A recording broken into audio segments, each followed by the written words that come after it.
The annual Williams family 4th of July barbecue was in full swing when my brother David decided to make me the afternoon's entertainment.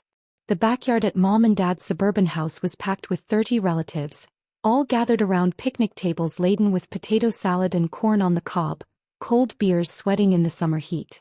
"Sarah's been awfully quiet today," David announced to the crowd, his voice carrying that particular tone he'd perfected since childhood, the one that meant I was about to become the center of unwanted attention. "Must be planning her next big story about how important she is." Laughter rippled through the gathering. My Uncle Frank raised his beer bottle in David's direction. "What's she claiming to be now? Faye? Supreme Court Justice?" "Oh, it's even better," David said, warming to his audience. "She works for some political consulting firm in Washington. Makes it sound like she's personally advising the president." I kept my attention focused on my plate of barbecue, trying to avoid engaging with what had become a family tradition, making fun of Sarah's mysterious government job. "Remember last Christmas?" My cousin Jennifer chimed in. She said she couldn't discuss her work because of security clearances. Like she's handling state secrets or something. "Stop pretending you're important," David said, his voice rising for dramatic effect. "You're nobody special. We all know you're probably filing papers in some basement office, but you want us to think you're running the country." The entire backyard erupted in laughter. Even Mom and Dad were smiling, though they looked slightly uncomfortable with David's public mockery. "Sarah's always been dramatic," Aunt Linda added. "Remember when she was 12 and insisted she was going to be president someday?" "At least that was age-appropriate fantasy," David said. "Now she's 34 and still playing make-believe about her career." I took a sip of my iced tea and checked my phone. 2 missed calls from Governor Patricia Morrison's chief of staff. "I'd have to call back later." "See?" David pointed at my phone. "Probably checking her horoscope, but she wants us to think it's urgent government business." More laughter. "David," Mom said gently, "maybe leave Sarah alone. She works hard." "I'm sure she does," David replied. "But working hard at a regular government job doesn't make you a political power player. Sarah acts like she's personally shaping national policy." My phone buzzed with a text message. I glanced at it. Urgent. Governor arriving at 4 p.m. for security briefing infrastructure bill vote. Please confirm location. I checked the time. 3:52 p.m. I quickly typed back. "Williams Family Barbecue, 1847 Maple Street, Springfield. We'll be ready." "There she goes again," Jennifer said, watching me type. "Probably texting her imaginary contacts in the State Department. Or ordering takeout," Uncle Frank suggested, but making it look official. David was enjoying himself. "Sarah, why don't you tell everyone what you really do? Not the mysterious government consultant story, but your actual job description." I looked up from my phone. "I work on legislative strategy and policy implementation for the Morrison administration." "The Morrison administration?" David laughed. "You mean Governor Morrison? Sarah, that woman has dozens of policy advisors. You're not personally working with the governor." "Legislative strategy sounds made up," Jennifer added. "Like, what does that even mean in real life?" "It means I analyze proposed legislation, assess political feasibility, and develop implementation strategies for priority initiatives," I said calmly. David rolled his eyes. "See? She talks like she's briefing Congress, but she probably works in some cubicle farm reviewing paperwork." "With security clearances," Uncle Frank said mockingly. "Don't forget the top-secret security clearances." The laughter continued. I'd been enduring variations of this conversation at every family gathering for the past 8 years. Ever since I'd taken a position with the state government that I couldn't fully explain without violating confidentiality agreements. My phone buzzed again. This time it was a call from Governor Morrison herself. "Sarah," Mom said, noticing the incoming call, "maybe take that inside? We're trying to have a family gathering." "Actually," I said, standing up, "this might be relevant to everyone here." I answered the call and put it on speaker. "Hello, Governor Morrison." The backyard went completely silent. 30 people holding plates of barbecue, all staring at my phone. "Sarah." Governor Morrison's voice filled the summer air with unmistakable authority and warmth.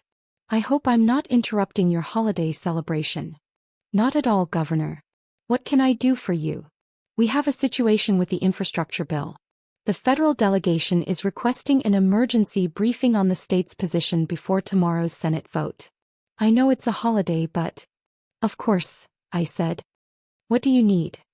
Full briefing on implementation timeline, budget allocation, and political feasibility. The usual comprehensive analysis you provide before major votes. David's beer bottle was frozen halfway to his mouth.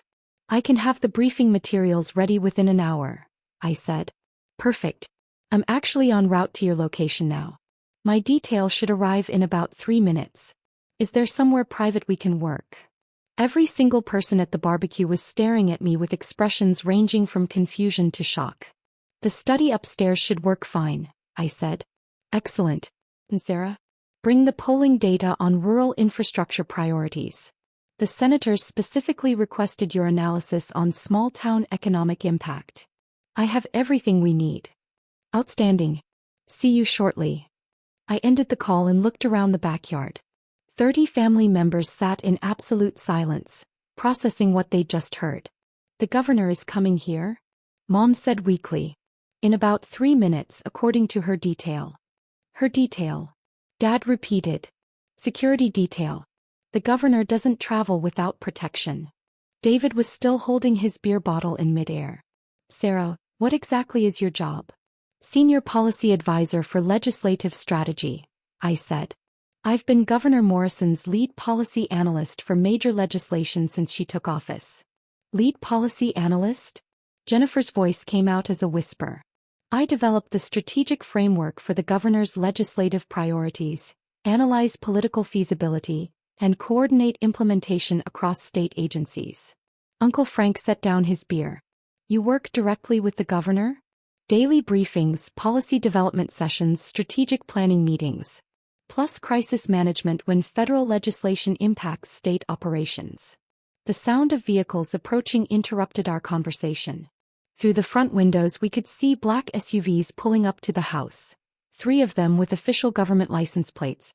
Oh my God, Aunt Linda said, rushing to the window. There are actual government cars outside. The vehicles arranged themselves in a professional formation around our driveway and street. Men and women in dark suits emerged from the first and third vehicles, immediately establishing a security perimeter around the property. Sarah, Mom said, her voice barely audible. What should we do? Just stay in the backyard, I said. The security team will handle everything. The front door opened. I'd given them the entry code earlier, and Governor Patricia Morrison walked into our house as if she belonged there. She was immediately recognizable from television and newspapers, but seeing her in person in Mom's living room was surreal for everyone except me. Sarah, the governor called out. Ready for that briefing? I walked through the house to meet her, aware that 30 family members were following at a respectful distance, all trying to process what was happening. Governor Morrison, I said, extending my hand, thank you for coming here. I know holiday logistics are complicated. Nonsense, she said, shaking my hand warmly. Crisis management doesn't observe holidays. Besides, I wanted to meet your family. You've spoken about them often. She turned to address the crowd of relatives who had gathered in the doorway between the living room and kitchen. You must be Sarah's parents, she said, approaching Mom and Dad with practiced political grace. Robert and Linda Williams. Sarah talks about you constantly. Governor Morrison, Dad said, clearly overwhelmed. It's an honor to have you in our home. The honor is mine. Sarah is one of the most brilliant policy minds I've ever worked with. You should be incredibly proud. Mom was staring at the governor like she might be hallucinating. Sarah works directly with you? Sarah is my legislative strategy team for major initiatives, Governor Morrison said. When the federal government proposes legislation that affects our state, Sarah provides the analysis that determines our official position. Her work influences millions of dollars in federal funding and affects every citizen in our state. David finally set down his beer bottle. Governor, when you say Sarah influences federal legislation, I mean that Sarah's policy analysis and strategic recommendations directly shape how our state responds to federal initiatives. The infrastructure bill we're discussing today? Sarah's feasibility analysis and implementation timeline will determine whether our state receives $2.3 billion in federal infrastructure funding. $2 billion? Jennifer repeated. Sarah's recommendations carry significant weight because her analysis is consistently accurate and politically astute, the governor continued. Federal senators request her briefings specifically because they trust her assessment of how legislation will impact local communities. Uncle Frank was shaking his head slowly. We thought she was we didn't realize that she was one of the most influential policy analysts in state government. Governor Morrison smiled. Sarah is remarkably humble about her work. Most people in her position would ensure everyone knew exactly how important their job was. Why didn't you tell us? Mom asked me directly. I tried to, I said gently. Every time I mentioned working on major legislation or briefing federal officials, someone said I was exaggerating my importance. The memory of years of family mockery hung in the air. Sarah, the governor said, checking her watch, we should move to that briefing. The Senate vote is tomorrow morning, and we need comprehensive analysis before I speak with the delegation tonight. Of course, the study upstairs has everything we need. As we headed toward the stairs, Governor Morrison paused to address my family one more time. I hope you all realize how fortunate you are to have Sarah in your family. In 8 years of public service, I've never worked with anyone who combines analytical brilliance with practical political judgment the way she does. Sarah doesn't just analyze policy, she understands how to make complex legislation work for real people in real communities. David stepped forward. Governor Morrison, can I ask you something? Of course. How important is Sarah's work? Really? The governor considered the question seriously. David, your sister's analysis has influenced over $15 billion in federal funding decisions for our state. Her policy recommendations have shaped legislation affecting healthcare, education, infrastructure, and economic development. When federal senators need to understand how their proposals will impact ordinary families, they request Sarah's briefings. But she lives in a regular apartment, Jennifer said, still trying to process the situation. She drives a normal car.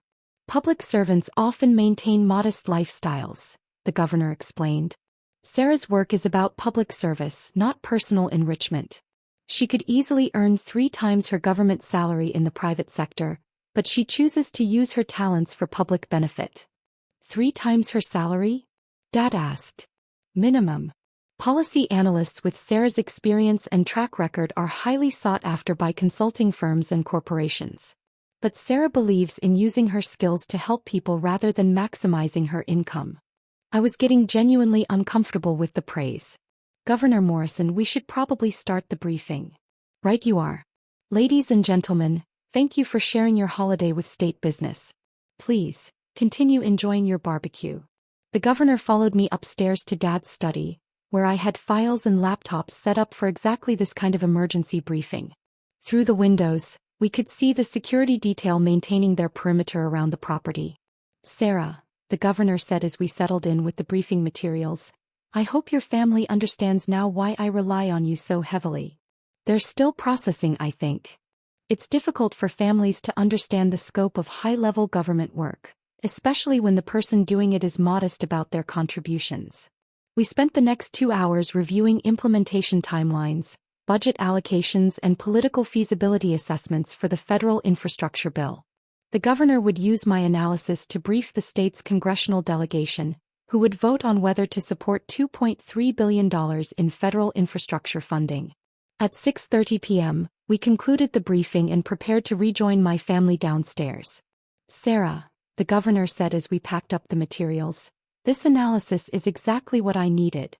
Your assessment of rural economic impact will be crucial for tomorrow's vote. The polling data shows strong bipartisan support for infrastructure investment in small communities, I said. That should help with the Senate vote. Agreed.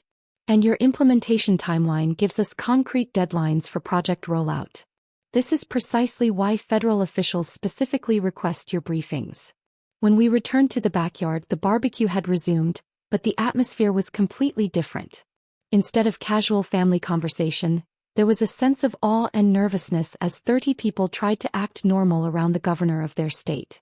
How did the briefing go? Mom asked, bringing us plates of food. Sarah provided exactly the analysis we needed, the governor said. Tomorrow's Senate vote will determine whether our state receives historic infrastructure funding, and Sarah's work gives us the strongest possible position. David approached hesitantly. Governor Morrison, can I apologize for earlier? I didn't understand what Sarah actually does. No apology necessary, the governor said graciously. Most people don't realize the complexity of high-level policy work. It's not as visible as other careers, but it's incredibly important. I feel like an idiot, David said. I spent years making fun of Sarah for pretending to be important, and it turns out she actually is important. Important work doesn't make someone more important as a person, I said. We're all just doing different jobs. Sarah, your job affects millions of people and billions of dollars, Uncle Frank said. That's not just different, that's extraordinary. Governor Morrison nodded. What's extraordinary is Sarah's combination of analytical brilliance and personal humility. She could leverage her expertise for personal gain, but she chooses public service. At 7 p.m. the governor prepared to leave. Her security detail had maintained their professional perimeter throughout the visit, and now they smoothly coordinated her departure. Sarah, she said as we walked to her vehicle, thank you for the excellent briefing. I'll call you tomorrow after the Senate vote to discuss implementation next steps. Of course, Governor. I'll have updated timeline projections ready. Perfect. And thank you for hosting this at your family gathering. It was lovely to meet everyone. She turned to address my family who had gathered on the front lawn to see her off.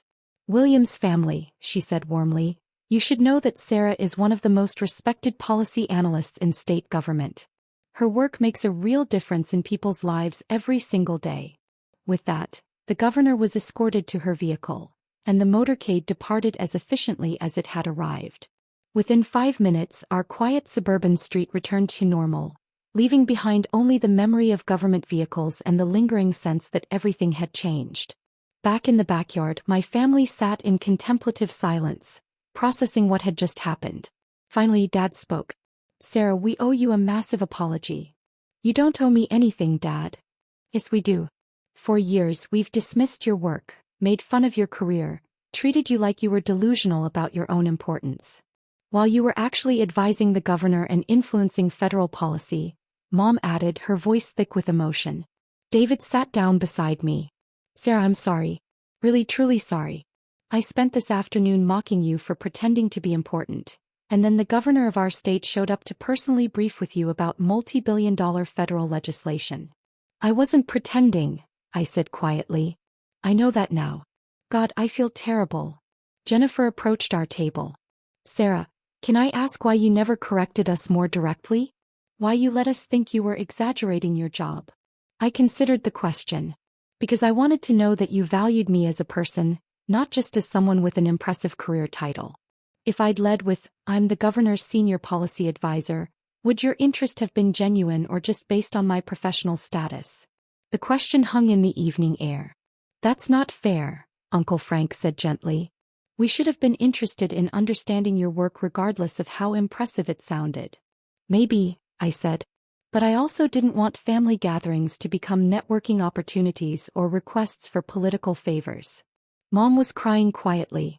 Sweetheart, we made you feel like you couldn't share your accomplishments with your own family. I could share them, I said. I just couldn't make you believe them. David was shaking his head. The governor said you could earn 3 times your current salary in private consulting. Probably more than that, actually. But you choose public service. I choose work that matters more than maximizing my income. Work that influences billions in federal funding, Dad said, still processing the scope of what he'd learned. Work that helps determine how federal policies affect ordinary families, I corrected. The money is just a measurement of scale. Aunt Linda rejoined our conversation. Sarah, what's it like? Working at that level of government. Complex, I said.